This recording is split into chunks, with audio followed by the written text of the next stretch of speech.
Okay.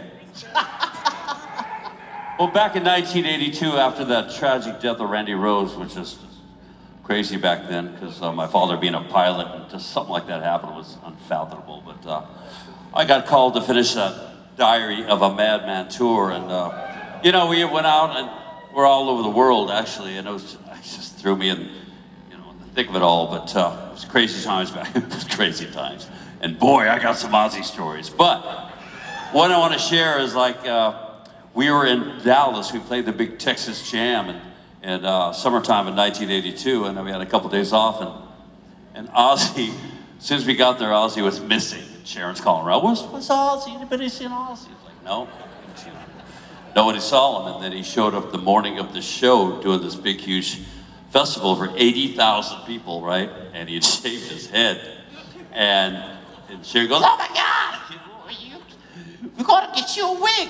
So we went out and bought a couple of wigs, and one that fit him the best. Rudy Sarzo, our bass player, you know, ended up cutting it for him. And you know, Ozzy wore the wig. You know, when he used to go on stage, he had, you know, he had his Ozzy T-shirt on, and he would shake and he would rip his T-shirt off and throw it on the ground. And he goes, I want to rip my scalp off, right? So we all said, well, do it real slow so it looks real. And we put this red ketchup, spirit glue, whatever, red stuff all under his wig, and sure enough, he comes out and rips his shirt off, and he's shaking. 80,000 people, right? Mainly kids, right? Heavy metal concert. And he grabs his scalp and he starts ripping it off real slow. 80,000 people going, oh. Right? He rips it off real slow, and he's sweating. The blood's coming down, the fake blood's coming down. He throws it on the ground, and 80,000 people going, ah!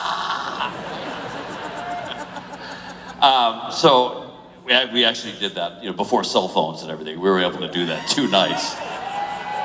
But I tell you, it was crazy times. And then, you know, we ended up doing the Speak of the Devil live record and released that. Night Ranger had the Dawn Patrol record in the can. We released them around the same week. Rudy Sarzo left to go back to Quiet Riot. I left to come back to Night Ranger, and here I am 42 years later. There you go.